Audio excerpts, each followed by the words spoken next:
不動産屋さんの怪談です。さて、これは数十年前のある老舗の百貨店でのお話ですが、今回はどの県かを言ってしまうとすぐ百貨店が特定されてしまい、現在も営業されていますので、場所は伏せて話させていただきます。このお話は仮名ですが、木村さんという女性の方から伺った体験談です。当時20代だった木村さんは、その百貨店の3階にある婦人服のデザイナーズショップに勤めることになりました。老舗百貨店というだけあって、建物はかなり古く、戦前の遠い昔の風格が残る外観でした。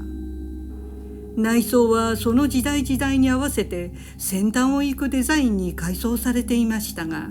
木村さんはこの古い陰気な建物にはなかなか慣れませんでした。木村さんのいるショップの店内はもちろん明るく嫌な雰囲気はなかったのですが、少しでも裏に回るとそこには暗い陰鬱な社員用の通路があり、いつも背中がゾクゾクしました。そしてなぜかショップは3階の売り場にもかかわらず、下から冷たい空気、つまり冷気のようなものをすごく感じ、一体これは何だろうと思っていたそうです。そんな木村さんが勤め出して3ヶ月ぐらいした頃から、まず小さなおかしなことがありました。ある日、木村さんがショップのカウンターで仕事をしていると、お客さんが入ってきたのが視線の端に移りました。あ、お客様だ。そう思いすぐに対応しようと顔を向けると、誰もいませんでした。あら、どこ行っちゃったんだと思ったのですが、1秒も経たないうちにいなくなっていたのです。またその頃に木村さんが社員用通路を歩くと、なぜかいつももやもやとした霞のようなものがかかって見えました。木村さんはそれが気のせいではなく、何か良くないものがここにあると感じました。そんなことを思っていた矢先のことでした。木村さんのショップからはちょうど下りのエスカレーターが見えるそうなのです。その日はあまり忙しくなく、木村さんはお客さんを待つ体勢で立っていました。そしてなんとなくエスカレーターの方に視線を向けた時でした。上の階からエスカレーターで降りてくる男性の足が見えたそうです。木村さんはその様子をぼんやり眺めていると、少しずつ足から上へと男性の姿が見えていきました。そして顔が現れた瞬間でした。木村さんはぎょっとして息をのみました。その男性の顔が真っ黒だったのです。体も頭髪も見えるのに、顔だけが真っ黒でした。木村さんは声も出ず見ていると、その男性はさらに下へ続くエスカレーターに乗り換え、姿が見えなくなりました。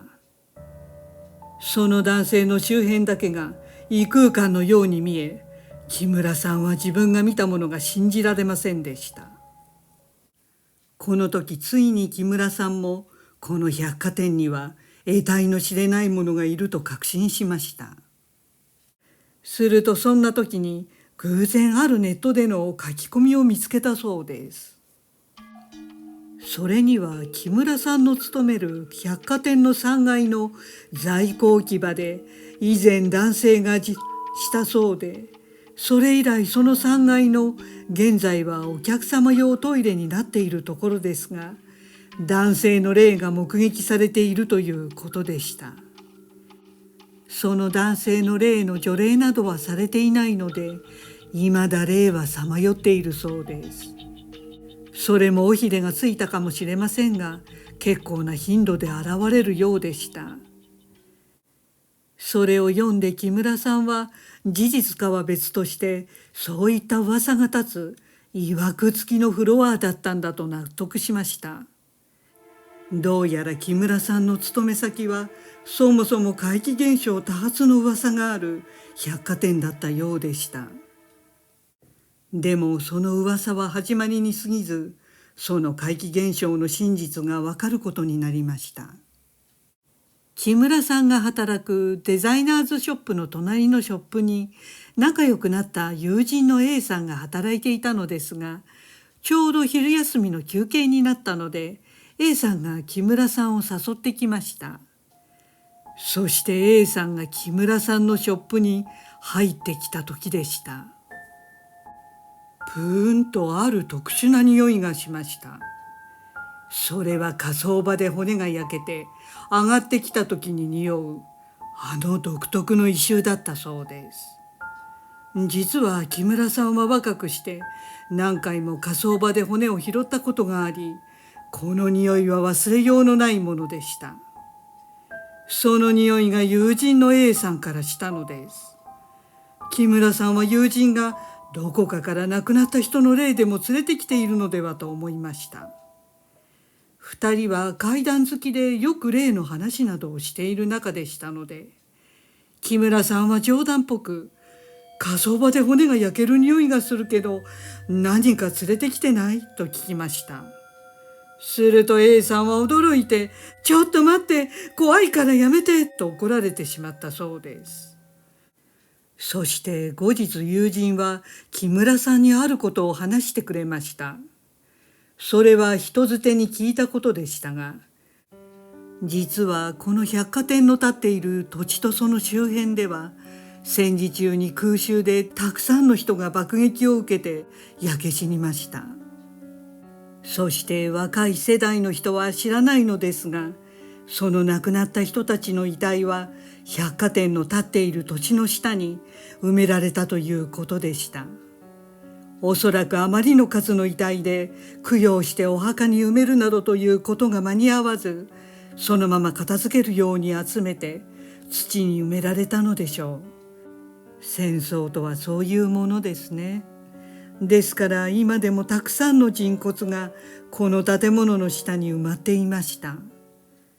それを知って木村さんはだからかと残念ながら納得したそうです。それでこの3階の職場にいると、下からおかしな霊気を強く感じたり、エスカレーターに真っ黒な顔の男性を見かけたりしたのだと思いました。この百貨店の建物自体がたくさんの浮かばれない亡くなった人たちの負の念で覆われているということだったのです。戦争の犠牲者は空襲で亡くなり、供養もされずにお墓にも入れず、建物の下でずっと無念を訴えていたということです。現在も特別に供養などはされていないようです。おそらくは今もなおこの百貨店では不可思議な怪奇現象がたびたび起きていると思います。そういった建物では事や事故死も引き寄せるような気がします。木村さんは最近はその百貨店に行っていないそうですが、ゆりさんが建物を見たら醸し出す雰囲気ですぐに曰くつきとわかりますよと言っていました。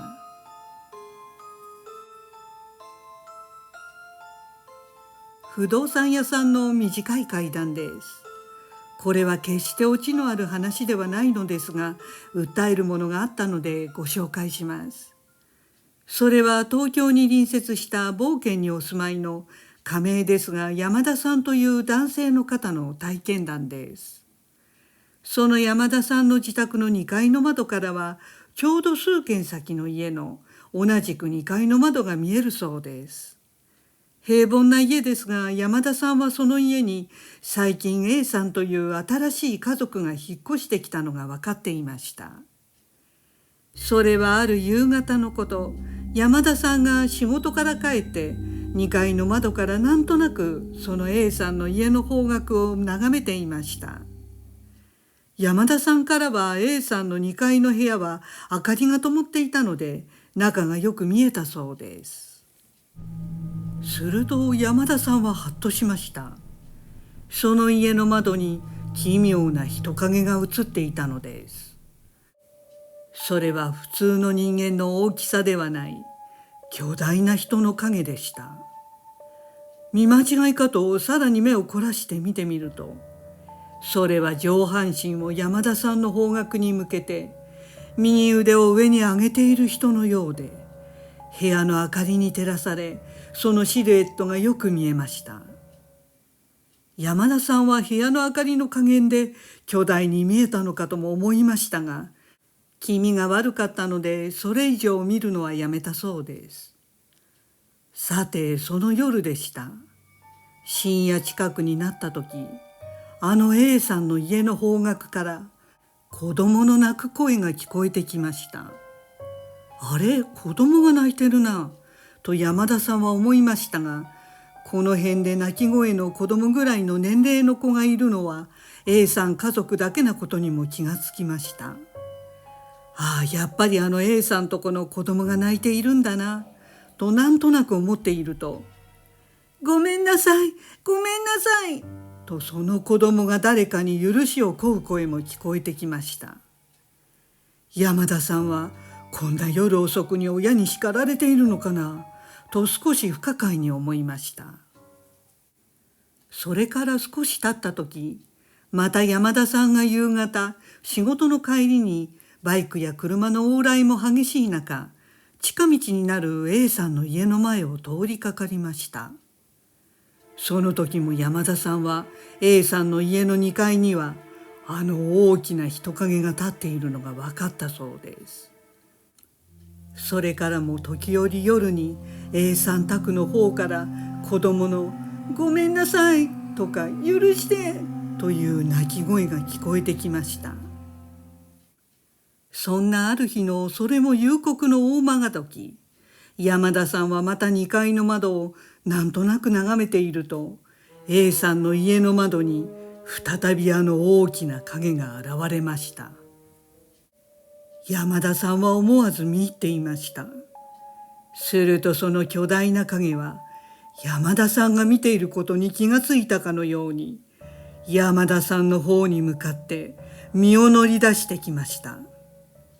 山田さんは直感的にやばいと思ったそうです。自分が見ていることに相手が気がついたら自分に危険が及ぶのではと恐ろしくなり、すぐ窓を3分の2ほど閉めました。そして電気を消してそっと A さんの家の窓を見ていました。するとやはり普通の縮尺ではない異常な大きさの人影で、明かりのいたずらではありませんでした。そしてその後もあの子供の許しを請う泣き声は夜になると時々聞こえてくるそうです。もし虐待があるのなら、あの巨大な人影はそれと関係があるのか、一体あの正体は何なのかと山田さんは考えました。それは人間が持つ薄情な怒りやいじめなどの負の念が形となってその本体の人間に重なって現れているのでしょうか。山田さんは勘の鋭い方ですから見えたり聞こえたりしているのですが、 A さん家族が引っ越してきてから巨大な人影と子供の泣き声が始まったといいます。これは現在進行形の話ですから、山田さんは A さん家族には注視していこうと思うとのことでした。ご視聴ありがとうございました。よろしければチャンネル登録といいねボタンをお願いします。